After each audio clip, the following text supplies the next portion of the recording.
To begin, open the Instagram app on your device. Now navigate to the post where you want to leave a comment. Then tap the comment icon below the post to open the comment section. In the comment box, type the @ symbol. Instagram will suggest the usernames you interact with most. You can select from these suggestions, or manually type the username of the person you want to mention. Instagram will display matching usernames.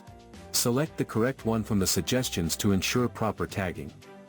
You can include an additional message by typing your comment after the mentioned username. Finally, tap the send button.